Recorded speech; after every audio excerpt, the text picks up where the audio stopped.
प्यारे बच्चों, आज हम अंग्रेजी अल्फाज की किस्में पढ़ रहे हैं। इंग्लिश में इसको कहेंगे काइंड ऑफ वर्ड्स, अल्फाज की किस्में। अंग्रेजी में अल्फाज की 3 किस्में होती हैं। कितनी होती है बोलो? 3। पहली किस्म होती है मोनोसिलेबिक वर्ड्स। कौन सी होती है बोलो? Monosyllabic words. मोनो के माने होते हैं एक, यानी ऐसे अल्फाज जिसमें एक ही आवाज होती है। मिसाल के तौर पर स्मॉल, बोलो एक बार स्मॉल। कितनी आवाजें आ रही है इसमें? टॉप, कितनी आवाजें आ रही? Great, short, slow. इस तरह के जो भी अल्फाज आएंगे जिसमें एक ही आवाज रहेगी, उन अल्फाज को हम कहेंगे मोनोसिलेबिक वर्ड्स। ठीक है? कुछ अल्फाज ऐसे आएंगे जिसमें 2 आवाजें रहेगी, है ना? 2 सिलेबल्स रहेंगे उसमें। आवाज को या रुकने को हम सिलेबल्स कहेंगे। क्या कहेंगे? सिलेबल। क्या कहेंगे? अभी देखो यहाँ पर मैंने लिखा है पर अलग-अलग स्याही से इसको किले हुआ। कितनी आवाज है इसमें? 2। पहला सिलेबल कौन सा आवाज का? किले। दूसरा सिलेबल कौन सा? है ना? इसमें 2 आवाज है, किले हुआ। तो 2 के लिए लफ्ज है इंग्लिश में डाई। ठीक है? इसलिए हम इसको कहेंगे 2 सिलेबल है, इसमें 2 सिलेबल्स है, इसलिए हम इसको कहेंगे डाइसिलेबिक वर्ड्स। क्या कहेंगे? डाइसिलेबिक वर्ड्स। और तीसरी किस्म इसमें पॉली। पॉली के माने होते हैं ज्यादा, 2 से ज्यादा। उसमें 3 भी सिलेबल हो सकते हैं, 4 भी हो सकते हैं, 5 भी हो सकते हैं। ठीक है? यहाँ पर मैंने 2 अल्फाज लिखा है। यहाँ पर इसमें पहला सिलेबल बना है ब्यू, दूसरा सिलेबल पी, तीसरा सिलेबल फुल।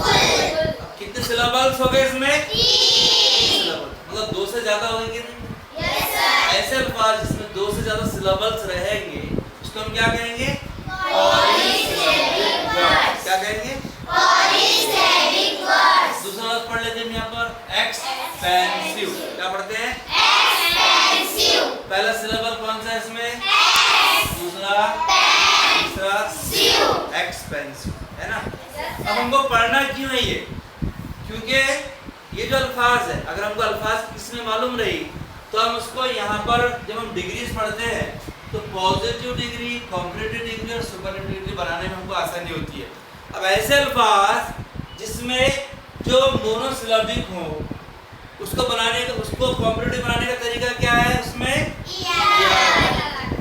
और उसको सुपरलेटिव डिग्री बनाने के लिए क्या बनाते हैं? जैसा इसको करते हैं वैसा इसको भी करते हैं।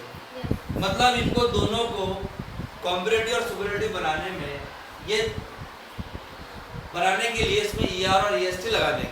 लेकिन बच्चों, अगर हमको ये अल्फाज की कॉम्परेटिव डिग्री बनाना है या सुपरलेटिव डिग्री बनाना है इसके हमको, तो इसका क्या करते हैं? इसमें ये तरीका नहीं चलता है। इसके लिए हम क्या करते हैं? समझो हमने ब्यूटीफुल लिए यहाँ पर, ब्यूटीफुल लिए, ठीक है? ब्यूटीफुल। इसमें अब चूंकि ये जो लफ्ज है ये पॉलीसिलेबिक वर्ड है, इसलिए हम इसमें ER नहीं लगा सकते। ER लगाने से कैसे बन जाएगा? ब्यूटीफुलर। हम इसको ब्यूटीफुलर नहीं बना सकते। तो क्या करना पड़ता है फिर इसके लिए? यहाँ पर अगर हमको ब्यूटीफुल को कॉम्परेटिव डिग्री बनानी है तो यहाँ पर उसके पहले हमको क्या लगाना पड़ता है? मोर। मोर लगाना पड़ता है। और अगर हमको उसको सुपरलेटिव डिग्री बनानी है तो इसमें इसको मोस लगाना पड़ता है। बराबर? तो अब यहाँ पर कैसा बनेगा लफ्ज? ये मोर ब्यूटीफुल और ये मोर।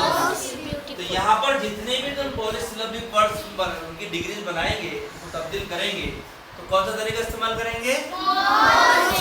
जैसे मिसाल के तौर पर एक्सपेंसिव कैसा बनाएंगे तुम?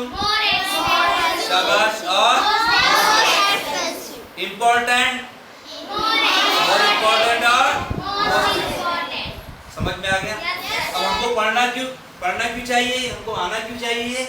अगर ये हमको आएगा तो हम आसानी से उसको उसकी डिग्रीज बना सकते हैं। समझ में आ रहा बेटा? Yes sir. Very good. यहाँ पर जितने भी अल्फाज आएंगे तब तुम आराम से उसकी डिग्री बना सकते हो। अल्फाज की 3 किस्में समझ में आ गई? Yes sir. एक बार बोल दो उसको। नंबर 1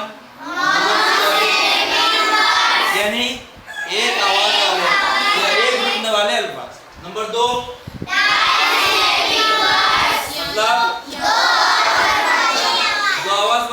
दो रुकने वाले अल्फाज। ओके, नंबर 3 यानी दो से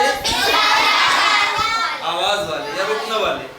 ठीक है, अल्फाज समझ में आ गया? Very good, well done. अब तुमको अल्फाज दूंगा मैं मजीद, उसको तुमको बनाना है, चेंज करना है। Okay, very good.